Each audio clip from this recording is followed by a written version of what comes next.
This review is on a Canyon Aeroad CF SLX. Quite a handful of letters there. It came into us because the owner had a crash, and you may be able to see on this shot, just in this area here, the non-drive side seat stay had failed. Anyway, he brought it in. We did a scan, and this is what we found. Those familiar with the reviews will know that we basically cut the bikes in half, and then we have a look on the inside of the bikes. We've got a hashtag, Insidecarbonbikes, so you search that hashtag and you'll find a whole bunch of content there.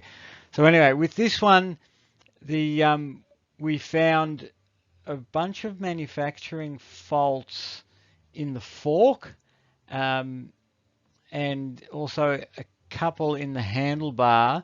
And so the owner then had a crash replacement price. So he went back to Canyon, and what we had to do is we had to cut the serial number out and show that the frame was destroyed. So hence that's what we've done here.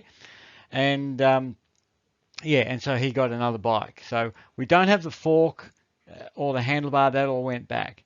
So let's have a look what we find. So this is the original damage that it came in for on the non-drive seat stay. So area marked in Rouse yellow pencil is the delamination area, and so not a major failure, but yeah, with all the other issues, like with the fork particularly, we decided to just replace the frame, or Canyon decided to replace the frame. So overall, that's the inside of the bike. Now you can see that the bottom bracket section here where the serial number has been cut out. So that was sent back to them as proof that the bike had been destroyed, along with the fork and the handlebar. So into the bottom bracket, it actually looks really good. So the molding through this section is yeah, it's fine. It's really good. So there's no wrinkles, there's no creases. Compaction looks good. No signs of resin pooling. So this is the new sort of EPS type system. So we saw, if you look through the giant TCR video we did recently, sort of very similar to that. Now, even the bottom bracket section on this bike looks good. There has been talk about that the tolerances on the bottom brackets on these haven't been that great. However, that's not been my experience. So yeah, everything seems to be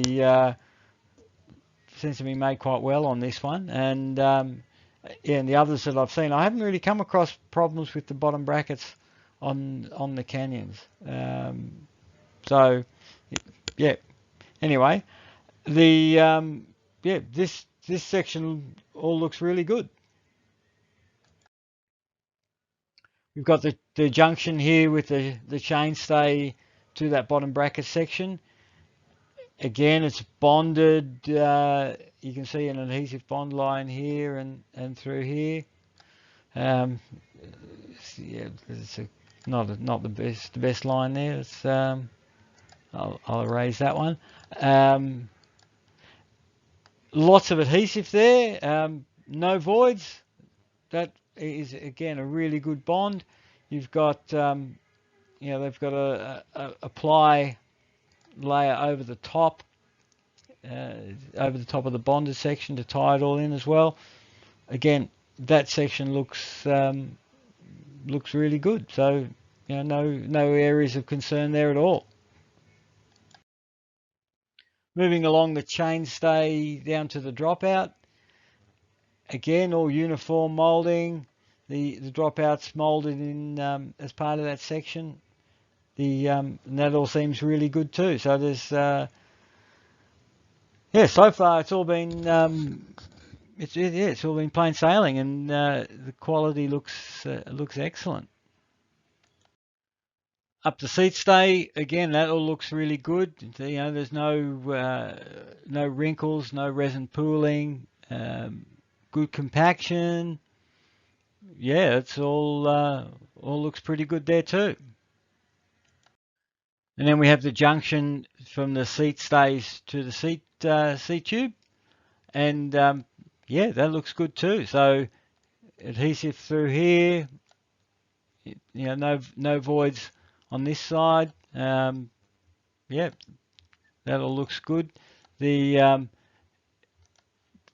this little sort of area through here, it it looks like it looks a bit messy. It looks like there's a bit of a wrinkle, but it's actually the shape of the tube. So it's a step in the tool. So the laminate that is actually sitting in there quite well. There are some resin, you know, areas of resin surf on the surface there, which you know, from the bag. Again, that's all pretty minor. There's nothing really there. So um, overall, you know, this section is done pretty well. They've used a foam, a structural foam. It's that white material through here to sort of stiffen up that area, because it's sort of a larger unsupported area. You've got basically that whole area here, which is sort of a large unsupported area. So by adding that stiffness there, and then you've got a metal insert for the direct mount brakes, sort of co-molded into it there. So you know, that all looked pretty good. When I scanned it, however, there was on the other side, on the non-drive side, I did find an area of a void at that junction. That's marked in Rouse yellow pencil there, and I'll show you what that looks like. So that's the cross section of that void. So you can clearly see, you know, through this area here, those voids and the porosity. So that's in the layer which is added after the assembly is bonded. So they bond the seat stay to the front triangle piece, and then they place extra material over that junction to tie it all in. So the porosity is in that section there.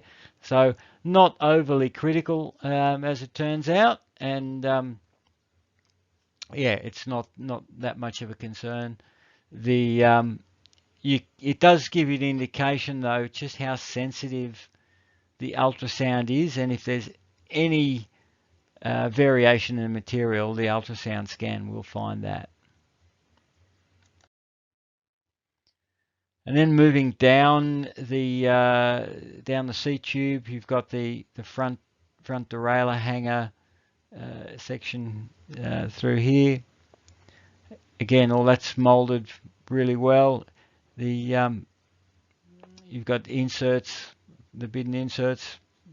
Again, there's extra reinforcement where the holes are for that. You can also just see, you know, those lines there are sort of ply steps of where the material ramps up in thickness. But again, yeah, that all looks good. Going up the bottom bracket, so you've got from the bottom bracket section to the down tube. Again, good bonding at that joint. Lots of adhesive. When I say lots of adhesive, it's sufficient adhesive. It's not over. You know, sometimes I've seen bikes where there's been so much adhesive spew out that you know, that's not ideal either, because it's sort of adding additional weight unnecessarily. But in this case, that's a good amount of adhesive. No issues with the bond there, and pretty good compaction up the tube. Moving further up towards the head tube junction. again, it all looks pretty good. There was a couple of little things which were noted, and you'll see this sort of resin line through here where there's a transition between the head tube EPS bladder system and then just a bag system sort of going down this way. Now what we did find in the scan a few little areas of porosity, and here you can see, so there's sort of a line across there,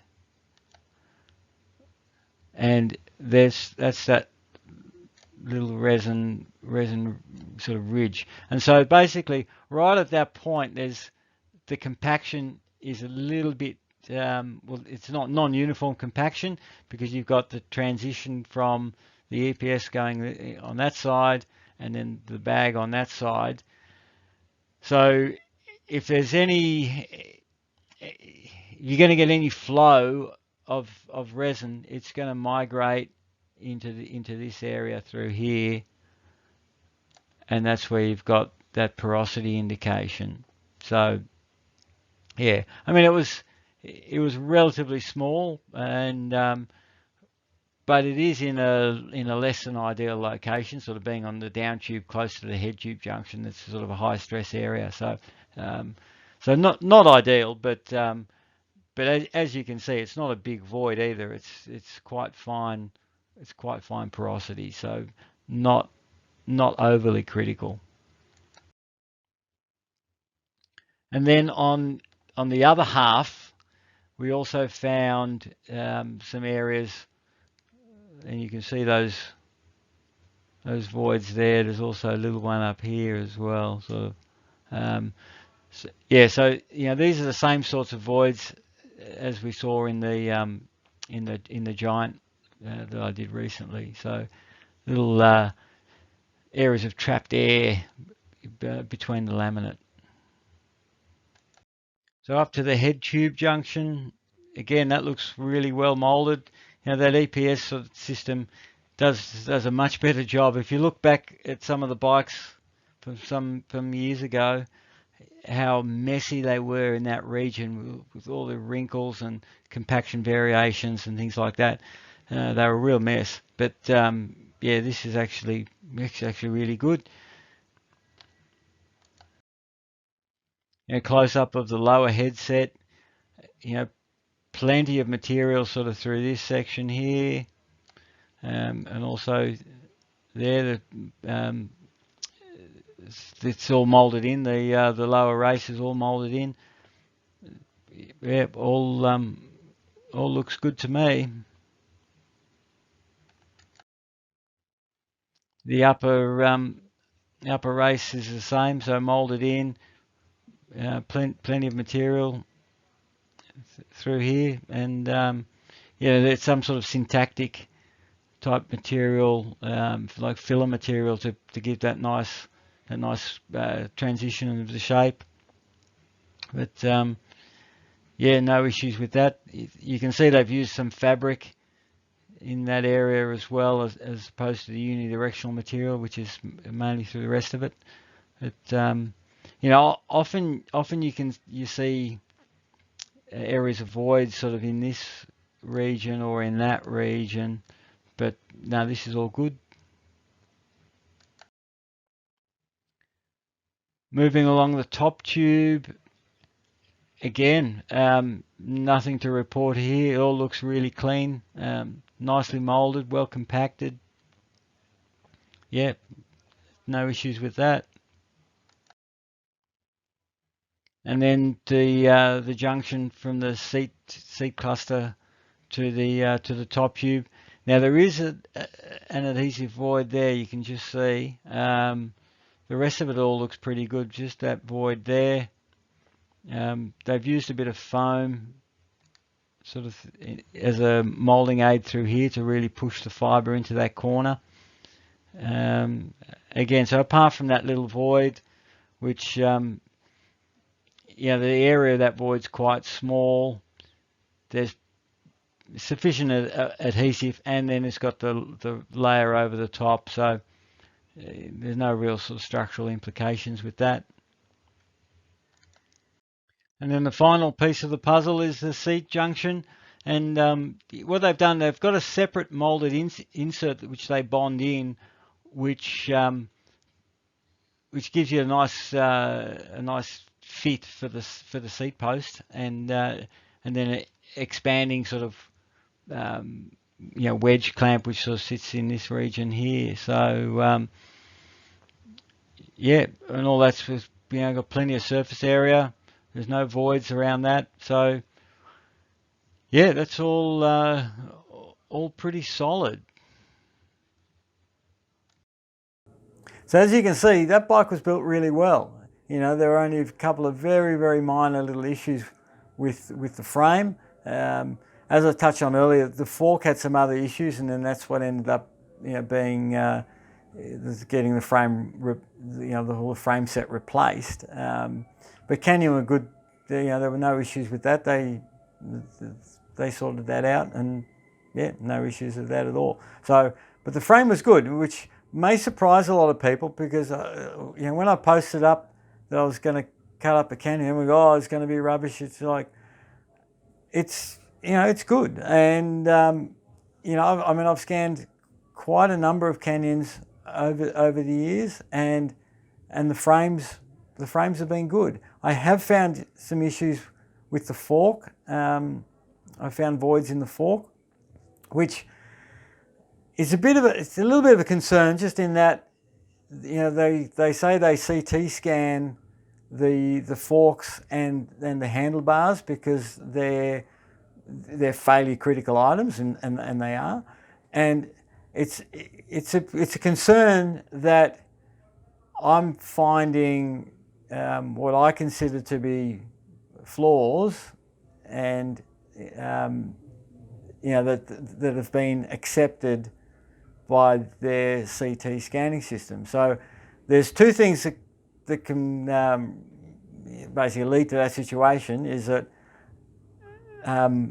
one is that the rejection criteria that they use is larger than what I consider, like based on my findings, and that may be the case. And if they've done the engineering work to back that up, yeah, that's fine. They might say, yeah, that the flaw in that location is acceptable. We've done the testing, no problems at all. So yeah, if they've done that work, then there's no issues with that. So the other possible scenario, which is more of a concern, is that they're not reviewing the data correctly. So yeah, so we don't know that. So basically, that's the unknown situation. So having said that, we're not seeing significant fork failures from Canyon either. So yeah. However, I suppose particularly with the front fork, I'm very cautious on flaws and damage on a front fork, because it is such a failure critical item, and there's no redundancy in it. If a fork fails, you're going to crash. And having done a number of coroner's reports where forks have failed and the rider's been killed, etc. Yeah, there's no leniency in that aspect. So if there's any doubts in terms of quality of a fork, it gets flagged as far as I'm concerned. So anyway, we'll leave it at that. I hope you learned something. You might have been a bit surprised. It's one thing, I suppose, if you look at the other reviews that we've done it's actually built very similar to the giant TCR in that you've got the EPS at the the lugged inserts, or not lugged inserts, but at the insert area, at the junction areas, and then you've got the transition along the straight tube. It's just a bag. So, and there are some small variations through that bag area, but what's sort of typically been the areas which are difficult to mould have been moulded really well. So look, overall it's a good bike. It looks like a good bike. Okay, we'll leave it at that. Stay tuned for more reviews. There was a lot of, when I put the poll up for this one, there was a lot of calls for a mountain bike and also for the Colnago. So yeah, subscribe to the channel, hit the notification button, and when those come through, you'll be the first to know. Okay, we'll see you next time. Bye.